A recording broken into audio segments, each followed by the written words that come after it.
Deepa's doll. Well done, Deepa. We're so proud of you. Deepa sat up in bed and rubbed her sleepy eyes.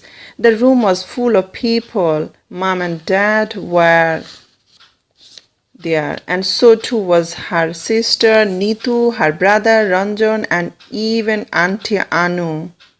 It was 6 o'clock in the morning on Sunday. Deepa did not have to go to school, so there was no need to rise at 6. But Deepa was not annoyed. Yesterday she had been given some good news. She had come first in her class. She was now delighted to be up.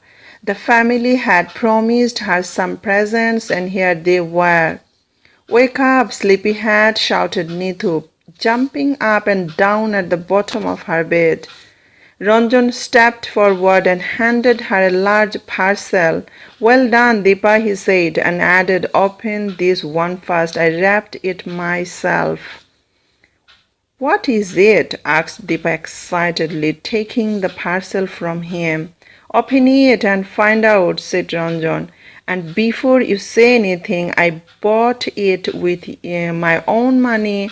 I knew you would come first, so I have been saving up for months and months and months and—" "Yes, yes," interrupted Dad. "Mom and I know how much you saved. Don't tell Deepa how much you owe the bank." "But Dad," wailed Ranjan, "I did save a lot, didn't I? I only borrowed a little bit from you." Deepa was not listening. She was busy unwrapping the parcel. "A doll!" she exclaimed when the paper was off. "How lovely! Thank you, Ranjan." "It's not ordinary doll," said Ranjan quickly, just in case she thought it was. "It works on batteries and it talks. Let me show you how it." "Let her do it on her own, Ranjan," said Mom, gently holding Ranjan back. "And it's her big day and her present, so let her make it work." "I was only going to help her with the cells," complained Ranjan. "It won't work without them, and putting them in is complicated." "I'm sure she will manage," said Dad, handing her a small packet of cells. "After all, she has proved that she is the brightest girl."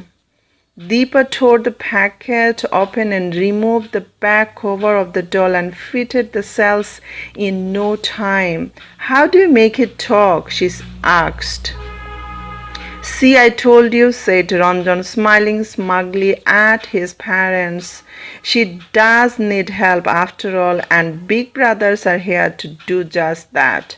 And before he could be stopped, Ranjan pressed a tiny button on the side of the doll. "Now say something, Deepa," he said.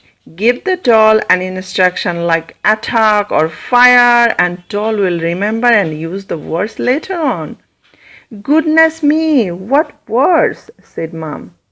"I don't think this doll is going to be doing any attacking or firing, Ranjan. It is not like your action man or battle warriors or Tarzan, but a beautiful girl doll."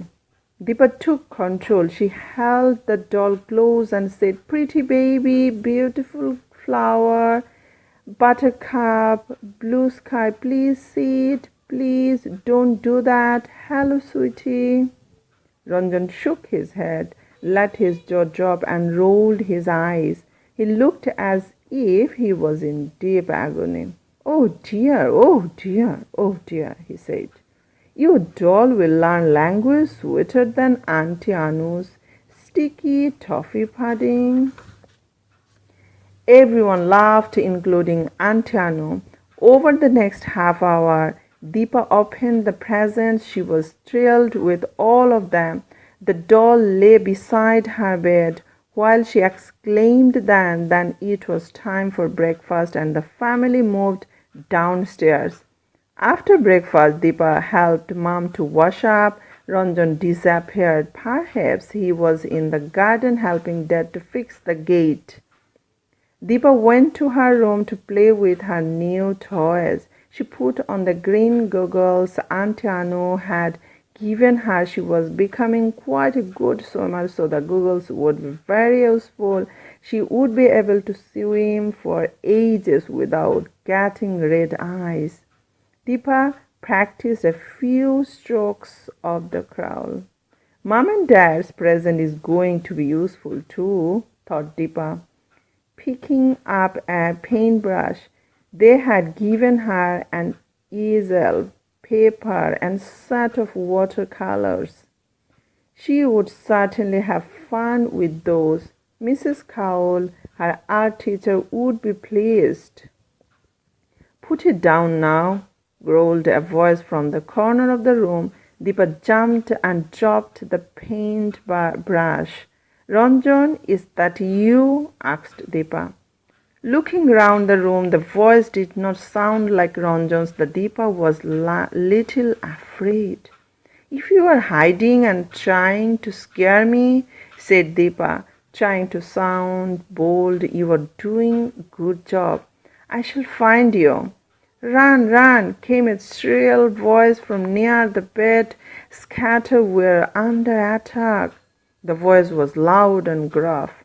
Deepa expected something to come flying across the room.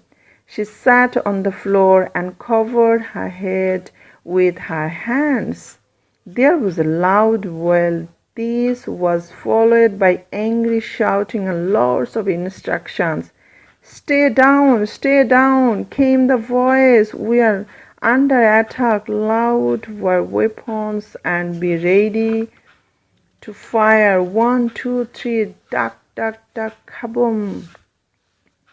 There was a loud crack followed by gunfire, then silence. Deepa breathed ever so quietly. She was creeping towards the door to escape. Then she heard the voice again. I will get you, I'll get you. From her position on the floor, Deepa spotted her doll. The doll's arms were moving up and down frantically and her eyes were flashing. Ranjon, said the doll in Ranjan's voice, you have been a very naughty boy. Ha ha ha.